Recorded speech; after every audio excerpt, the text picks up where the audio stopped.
Have you ever looked at something in nature, maybe the spirals on a seashell or like these incredibly old gnarled tree roots, and just felt this little flicker, like almost a recognition, as if nature itself was trying to, I don't know, communicate something, hinting at some deeper meaning or wisdom?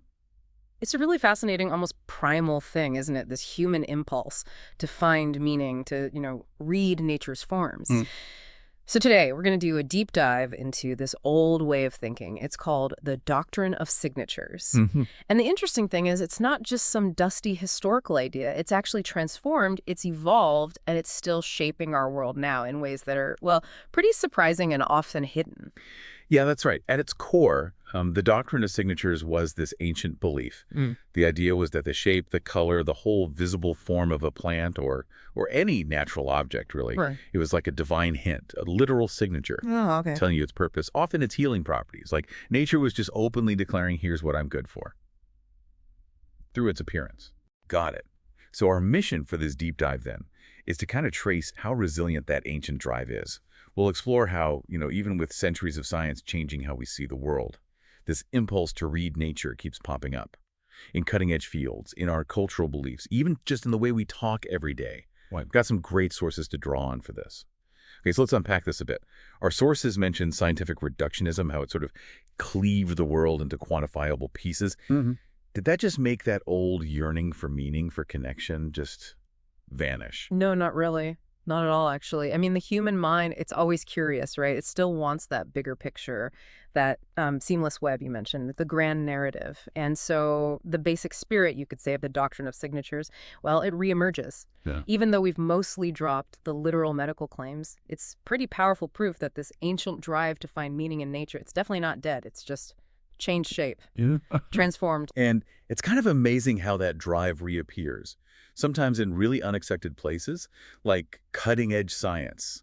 Biomimicry, for example. That's a genuinely fascinating modern field. You have engineers, designers, innovators. They're not just looking for chemicals anymore. They're looking directly at nature's forms, its processes, for engineering answers. Exactly. And what's so striking is the parallel there. Both biomimicry and that old doctrine, they share this fundamental drive, this urge to learn from nature's signatures. That's a really interesting connection. Yeah, the key difference, of course, is how they interpret it. So back then, for our ancestors, that shape was maybe a divine hint about healing. Right.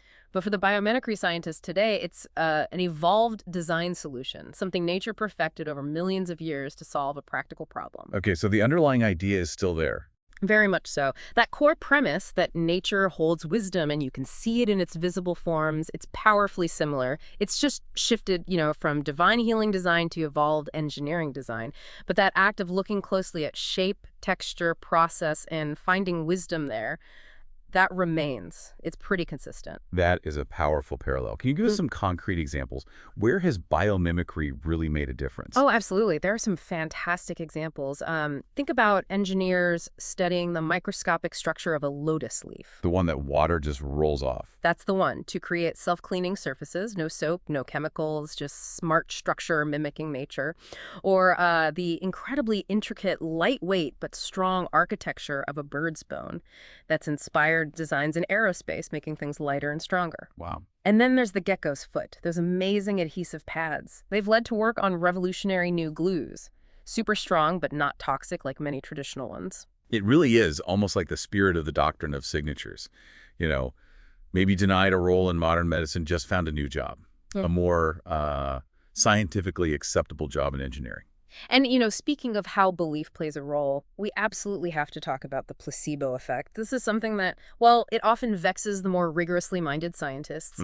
It's that real measurable health benefit that people get just from believing a treatment will work, even if the treatment itself has no active ingredient. It's inert. It really shows you the incredible power of the human mind. Right. So how did that ancient system, the doctrine of signatures, how did it actually tap into that? Was it kind of like an early version of leveraging the placebo effect? You could definitely argue that. I mean, the doctrine wasn't just some, quaint list of remedies. It was more like, well, maybe one of our earliest forms of narrative medicine. Narrative medicine. Yeah, think about it. A healer prescribes something based on its signature. Like you said, a liver-shaped leaf for the liver, a red root for blood issues. They weren't just handing over a plant, they were offering a whole story, a coherent belief system that made intuitive sense within their culture. Okay, so I see. So the patient, who likely shared this worldview, would naturally expect it to work. The plant's very shape seemed to confirm its purpose. And that strong expectation, fostered by what felt like direct communication from nature itself, well, that would have absolutely contributed to positive outcomes. Regardless of whether the plant actually did anything chemically. Exactly, or maybe even alongside any actual chemical effects. The point is, the meaning given to the remedy, its divine signature, that resonated deeply in the patient's mind. It fueled belief, and that belief could absolutely amplify healing through what we now call the placebo effect. Okay, so shifting gears a bit to more recent times, we see this resurgence, don't we? New Age movements, holistic health, often seems driven by people feeling a bit tired of everything being broken down into tiny pieces, that reductionism we mentioned. There's this common thread, this yearning for natural approaches, holistic views, maybe deeper spiritual links with nature. That's a definite trend, and while these movements don't usually say we follow the doctrine of signatures in a literal sense, you can see how they draw inspiration from that same sort of conceptual wellspring, sometimes subtly, sometimes more overtly. It's like a return to the idea that nature holds a kind of wisdom that goes beyond just its measurable parts. Yeah, you definitely see it in the emphasis on, say, whole foods, eating things that are minimally processed. There's often this intuitive feeling, isn't there, that the natural form itself is good for you. Like the old ideas, maybe carrots for eyes or walnuts looking like little brains.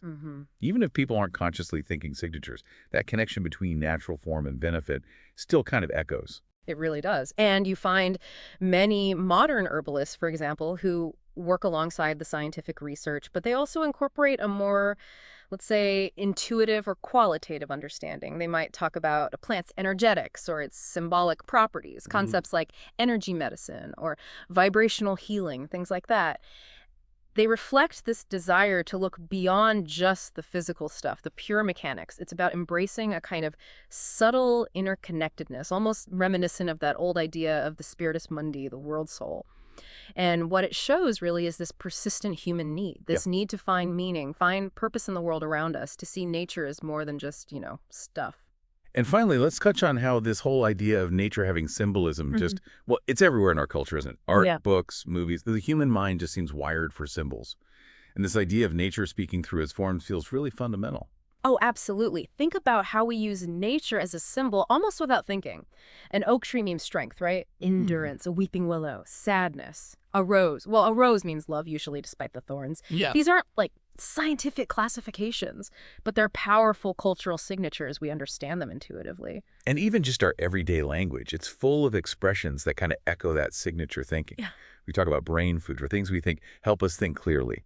Or a hearty meal connecting the heart, feeling with substance. Or saying someone is seeing red when they're angry or feeling blue when they're sad, linking color directly to emotion. And just look at fantasy and folklore.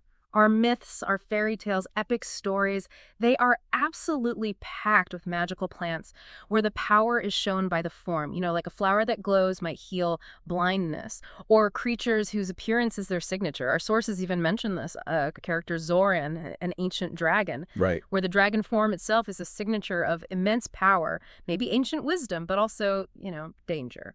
And even today, think about modern media, advertising.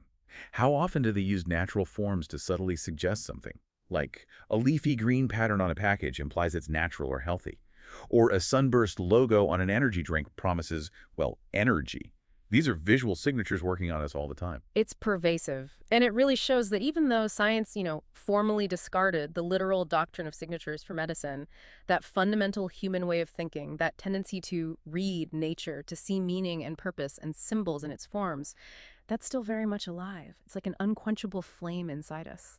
It reminds me of that quote from Zoran in the source material. They tried to dissect the magic out of the world, little ones. But the magic, like the wind, simply found new sails. That's a great quote. Wow. What an incredible journey, really, seeing how this ancient way of thinking, this drive to find meaning in nature's forms, it just keeps shaping our world, often in ways we don't even notice day to day. It really does. It underscores that those basic ways of thinking, the cognitive processes behind the doctrine of signatures, they're still deeply wired into how we interact with everything around us. So building on that, here's something provocative for you, the listener, to think about. How does the design you see every day in your modern manufactured world, How does it use signatures to influence how you feel, how you perceive things, maybe even how you behave, much like those natural forms did for our ancestors? Yeah, that's a great exercise. We'd encourage you, pick a common object, something designed. Or maybe a logo, an icon you see often. Could be anything, a company logo, a road sign, an app icon on your phone, even just the shape of a product you use or a particular style of font. Okay, once you've got something in mind, really look at it.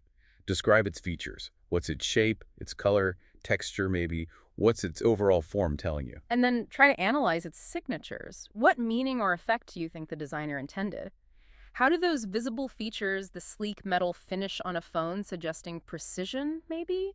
Or a soft, rounded logo suggesting friendliness? Or like a red eight-sided sign clearly meaning stop, danger. Exactly. How do those features communicate purpose, or an emotional tone, or try to affect you? And the final step to reflect. How does this modern design practice, using all these visual and symbolic cues, how does it actually parallel that ancient doctrine of signatures? And maybe more importantly, what does this tell you about our enduring human knack for reading meaning into forms, whether they're found in nature or entirely artificial?